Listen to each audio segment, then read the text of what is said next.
आज हम 3 मई से संबंधित सभी महत्वपूर्ण करेंट अफेयर को देखेंगे। तो इसी के अंतर्गत हमारा पहला प्रश्न है कि खबरों में रही प्रोजेक्ट मॉनिटरिंग यूनिट किस उद्योग से संबंधित है।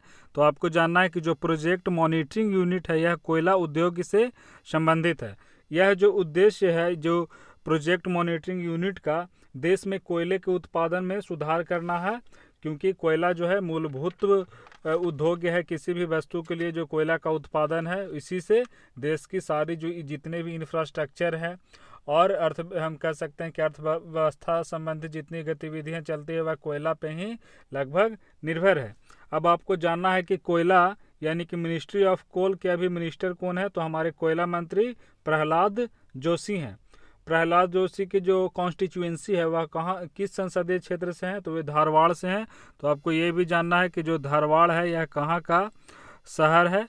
तो यह कहाँ का शहर है धारवाड़, ये कर्नाटक का शहर है। अगले प्रश्न की ओर यहाँ पे बढ़ते हैं।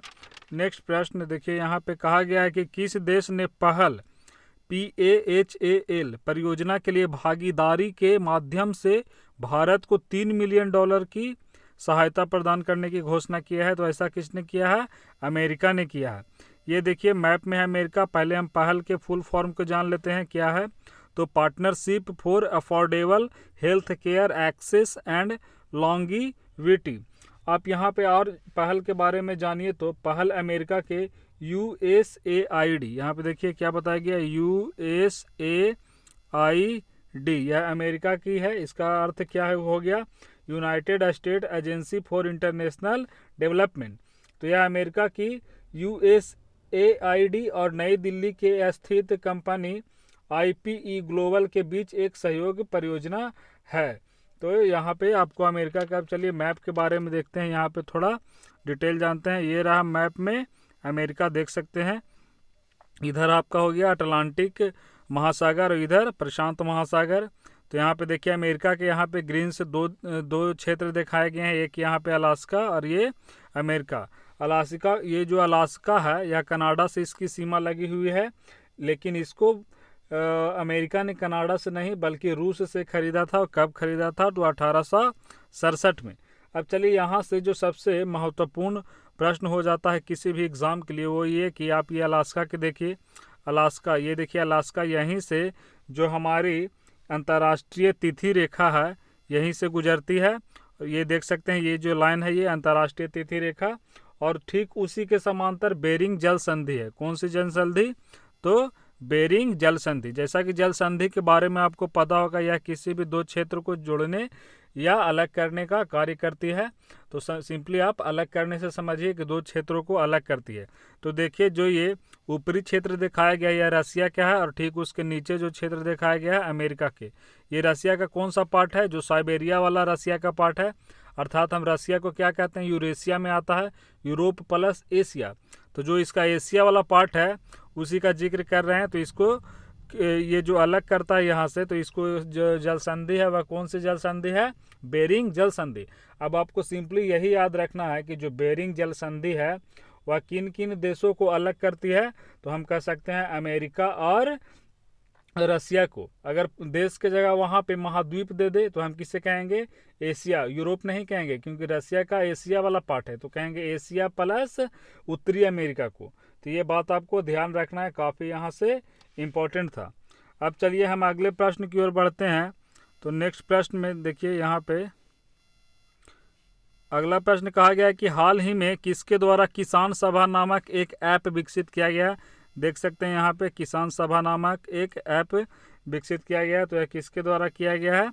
ये देखिए केंद्रीय सड़क अनुसंधान संस्थान जो है उसी के द्वारा यह विकसित किया गया है। इसके कई फायदे हैं जो यह लाया गया है। इसके माध्यम से हम कह सकते हैं कि जितने भी हमारे किसान भाई हैं उनके लिए यह ऐप विकसित किया गया है, जिसके माध्यम से वह इससे जुड़ सकते हैं और दूर दराज के इलाकों से किसान सप्लाई चेन और ट्रांसपोर्ट, अर्थात ट्रांसपोर्ट का भी यहाँ सुविधा मिलेगा। और जो सप्लाई चेन है उनका अपनों अनाज को बेचना है या मार्केट तक, मंडियों तक पहुँचाना है, तो ये सारी इसमें मददगार होगा। तो इसके बारे में जानना है आपको। और इसके बारे में हम कह सकते हैं कि यह जो ऐप है इसके माध्यम से कृषि से संबंधित हर इकाई, जैसे अभी ही बताएगा, फसल की बेहतर कीमत दिलाने के लिए मंडी डीलर से बात कराना, जो कि किसानों या ट्रक ड्राइवरों से जुड़ना चाहते हैं। बार बार मंडियों से देखते हैं कि खाली जाने वाले ट्रकों के लिए भी यह मददगार होगा, उस पर तरह तरह के कार्य किया जाएगा। इससे पहले इस मंत्रालय के द्वारा एक और योजना लाया गया था, वह कौन सा योजना था? तो वे किसान रथ योजना था। तो इसी के द्वारा लाया गया था। याद रखिएगा कि जो हमारी मंत्रालय है कृषि मंत्रालय, तो किसान रथ में क्या कहा गया था? तो किसान रथ में कहा गया था कि जितने भी वाहन हैं उनको रेंट पर ले सकते हैं, जितने भी वाहन को क्या उसमें जितने भी व्हीकल्स है उसको रेंट पर लेने की व्यवस्था की गई थी। तो किसके तहत? किसान रथ के तहत। तो ये सारे बात आपको यहाँ से याद रखनी है। अब चलिए अगले प्रश्न की ओर बढ़ते हैं। यहाँ पे तो कहा गया है कि हाल ही में किस केंद्रीय मंत्री ने प्रोफेसर बीबी लाल इंडिया रीडिस्कवर्ड शीर्षक का एक ई बुक, यानी कि जो इलेक्ट्रॉनिक बुक कह सकते हैं, इसे आप मोबाइल में लैपटॉप में कहीं भी इसे पढ़ सकते हैं, तो एक ई बुक का विमोचन किया है। आप इसे फिजिकली आप हाथ में नहीं बल्कि मोबाइल में यार कहीं कहीं पढ़ सकते हैं, बाद में प्रिंट निकाल के फिजिकली भी पढ़ सकते हैं। तो यह जो ई बुक है उसका विमोचन किया गया है। तो उसका नाम क्या है? प्रोफेसर बीबी लाल इंडिया रीडिस्कवर। अब चलिए हम जानते हैं कि प्रोफेसर जो बीबी लाल थे ये कौन थे। तो यह जो ई बुक है एक महान पुरातत्वविद, अब चलिए पुरातत्वविद यानी कि आर्कियोलॉजिस्ट। अब पुरातत्व तो आप जानते होंगे कि पुरातत्व शास्त्र किसे कहते हैं? वैसा विज्ञान जिसके अंतर्गत पुरानी वस्तुओं का अध्ययन व विश्लेषण किया जाता है उसे ही क्या कहते हैं? आर्कियोलॉजी कहते हैं, यानी कि पुरातत्व शास्त्र कहते हैं। तो यह क्या थे? जो हमारे बीबी लाल जो प्रोफेसर थे वह एक पुरातत्वविद थे। उन्हीं की शताब्दी वर्षगांठ पर यह पुस्तक लॉन्च किया गया है। और इसको लॉन्च किन्होंने किया है? तो ये भी जानना है। जो हमारे मंत्री हैं प्रहलाद सिंह पटेल, तो इसी के बारे में पूछा जा रहा था। देखिए ये है प्रहलाद सिंह पटेल, इन्हीं के द्वारा यह विमोचन किया गया है। तो यह याद रखिएगा कि प्रहलाद सिंह जो पटेल हैं हमारे केंद्रीय संस्कृति मंत्री हैं। अब चलिए अगले प्रश्न की ओर यहाँ पे आते हैं। तो कहा गया है कि हर साल किस तिथि को विश्व स्तर पर वर्ल्ड ट्यूना डे मनाया जाता है? तो वर्ल्ड जो ट्यूना डे है यह हर साल 2 मई को मनाया जाता है।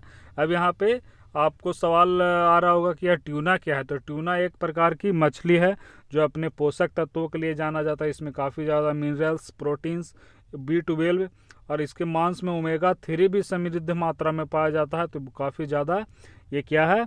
तो आवश्यक है। चूँकि यह देख सकते हैं हर चीज़ से भरपूर है, तो इसकी मांग भी बहुत ज़्यादा है हर देश में।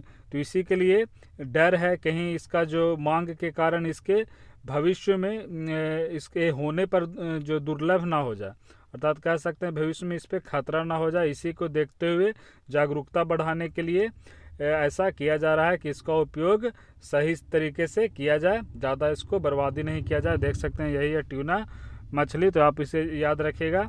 यह कब से? तो 2017 से इसे मनाया जा रहा है। किसके द्वारा? तो हमारे जो संयुक्त राष्ट्र है उसी के द्वारा, यूनाइटेड नेशन के द्वारा। तो यहाँ पे देख सकते हैं 2 मई को। अगला प्रश्न है कि हाल ही में मुफ्त स्वास्थ्य बीमा प्रदान करने वाला पहला राज्य कौन बन गया है जो मुफ्त स्वास्थ्य देगा? आप यहाँ पर तो आप मैप से देख के क्लियर ही हो गए यह कौन है? तो महाराष्ट्र है। अब चलिए महाराष्ट्र के लोकेशन को थोड़ा एक बार बहुत ढंग से फिर से देख लेते हैं। ये देखिए महाराष्ट्र का यहाँ पे देखिए हम देख लेते हैं जो उत्तर में यह किससे लग रहा है? तो मध्य प्रदेश से। उसके ठीक नीचे आइए आप, अर्थात तो फिर छत्तीसगढ़ से, फिर तेलंगाना और उसके बाद कर्नाटका, गोवा। इधर कौन सा हो गया? तो इधर अरब सागर हो गया। फिर अरब सागर को ऐसे आते हैं आप यहाँ पे, तो ये गुजरात हो गया। तो इतनी सारी सी इसकी सीमा लग रही है। अब महाराष्ट्र के बारे में आपको और जानना है कि यहाँ के सीएम कौन है? तो यहाँ के सीएम उद्धव ठाकरे हैं, हाल ही में बने हैं। और यहाँ के जो गवर्नर हैं वो भगत सिंह कोश्यारी हैं। कौन है गवर्नर? तो भगत सिंह कोश्यारी। अब चलिए इंपॉर्टेंट बात, इसका फॉर्मेशन कब हुआ, गठन कब हुआ? अब आपके ये जुबान पे होना चाहिए। कई बार बताया गया है कि 1 मई, तो इम्पोर्टेंट डे वाला है 1 मई का है, क्योंकि 1 मई 1960 को ही गुजरात को और महाराष्ट्र को, ये दोनों को बॉम्बे प्रेसिडेंसी से अलग करके फॉर्मेशन किया गया था। दोनों को स्टेटहुड यानी राज्य का दर्जा दिया गया था। तो दोनों याद रखिएगा कि 1 मई जो है गुजरात प्लस महाराष्ट्र के लिए क्या होता है? तो इन दोनों के लिए राज्य दिवस होता है। तो इतनी सारी बात आपको यहाँ से याद रखनी है। अगले प्रश्न की ओर यहाँ पे बढ़िए। तो कहा गया है कि बहुत इंपॉर्टेंट है, कहा गया कि हाल ही में फेड कैप हार्ट अवार्ड के लिए किसे नामांकित किया गया है, यानी किसे नॉमिनेट किया गया है? तो यह देखिए सानिया मिर्जा को नॉमिनेट किया गया। यह टेनिस के खिलाड़ी हैं, कौन? तो सानिया मिर्जा। ये जो प्रतियोगिता है ऑनलाइन वोटिंग के माध्यम से होगा और ऐसा कहा जा रहा है कि जो सानिया मिर्जा है इस पुरस्कार को जीतने वाली पहली भारतीय खिलाड़ी होगी। तो इसके बारे में याद रखिएगा। कौन सा कप की बात की जा रही थी? Fed Cup heart award. इसके बारे में चलिए आगे बढ़ते हैं यहाँ पे। तो देखिए काफ़ी इंपॉर्टेंट प्रश्न है जीके की दृष्टि से। कहा जा रहा है कि किस विवादित जल प्रबंधन प्राधिकरण को आधिकारिक तौर पर जल शक्ति मंत्रालय, तो जल शक्ति मंत्रालय अभी हाल ही में बनाया गया था, तो इसके जो मुख्य हैं जल शक्ति मंत्रालय के जो मंत्री हैं वे कौन है? गजेंद्र सिंह। तो ये भी आपको जानना है। तो जो जल शक्ति मंत्रालय के अधीन किसे लाया गया अभी? तो ये देखिए काफ़ी विवादित था एक कावेरी रिवर वाटर डिस्प्यूट, यहाँ पे देख सकते हैं, तो उसी को लाया गया है। अब आपको यहाँ पे याद क्या रखना है कि जो कावेरी विवाद है, कावेरी नदी के जल को लेकर विवाद है कई दक्षिण भारत के राज्यों में, तो यही जानना है कि किनके किनके बीच में है। अगर गंभीर संघर्ष पूछे यानी कि सीरियस कॉन्फ्लिक्ट पूछे कि सबसे ज़्यादा किस में है, अगर ऑप्शन में दो राज्य हैं तमिलनाडु और कर्नाटका, तो इन्हीं को करना है कि जो तमिलनाडु है प्लस कर्नाटका, ये दोनों को आपको टिक करना। लेकिन अगर इसके अलावे केरल और पुडुचेरी भी ऑप्शन में है तो आप उसे टिक करिएगा, क्योंकि यह 4 राज्यों में है। हालांकि केरल से तो कावेरी नदी नहीं गुजरती है, फिर भी उसके पानी को लेकर केरल भी विवाद में रहता है। लेकिन मुख्य रूप से पूछा जाए तो हम कहेंगे किसके किसके बीच? तो तमिलनाडु और कर्नाटका के बीच। और अगर सभी को जोड़ा जाए तो 2 और जोड़ देंगे, केरल प्लस पुडुचेरी। अब यहाँ पे जानना है कि जो कावेरी नदी है यह कहाँ से निकलती है? तो जो हमारा ये देखिए दक्षिण भारत हो गया, तो इधर पश्चिमी घाट हो गया, तो पश्चिमी घाट से ही कावेरी नदी निकलती है। और पश्चिमी घाट की कौन सी पर्वत से निकलती है ये भी जानना है जीके की दृष्टि से। तो यह ब्रह्मगिरी पर्वत से निकलती है। कौन सी पर्वत से? तो ब्रह्मगिरी पर्वत से, ये आपको जानना है।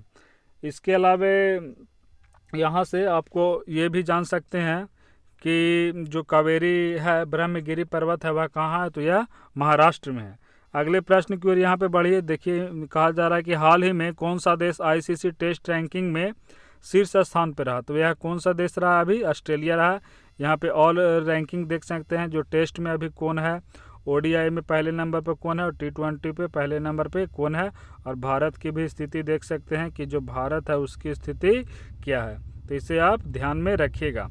अगला प्रश्न यहाँ पे कहा गया है कि हाल ही में ओपन बजट सर्वेक्षण में बजट पारदर्शिता जवाबदेही के मामले में ये कौन सा है? इसको कर लीजिएगा। कौन सा देश शीर्ष स्थान पर रहा है?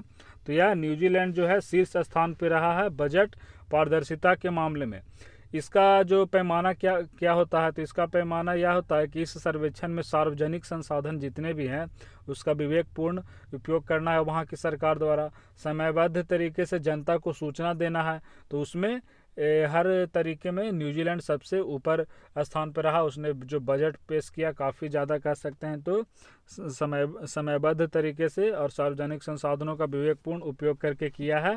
तो इसमें भारत का स्थान पूछा जा सकता है कि भारत का स्थान कौन सा है? तो ये आपके याद रखना है। तो भारत का स्थान 53rd है, यानी कि 53वां है, ये आपको याद रखना है। इसके अलावा ये भी जानना है कि यह जो सर्वेक्षण लाया गया बजट से रिलेटेड एवं बजट पारदर्शिता से, इसको संचालित कौन करता है? तो इसको संचालित करने का कार्य IBP करता है।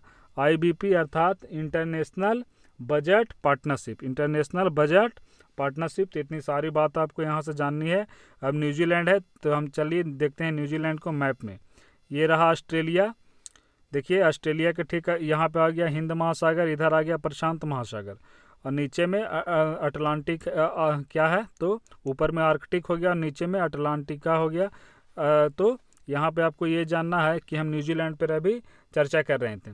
तो जो न्यूजीलैंड है ये देखिए 2 मुख्य द्वीप हैं यहाँ पे, देखिए एक द्वीप ऊपर में है उत्तर में और एक द्वीप नीचे में, एवं अन्य छोटे छोटे कई द्वीप हैं। तो मुख्य 2 द्वीप हैं।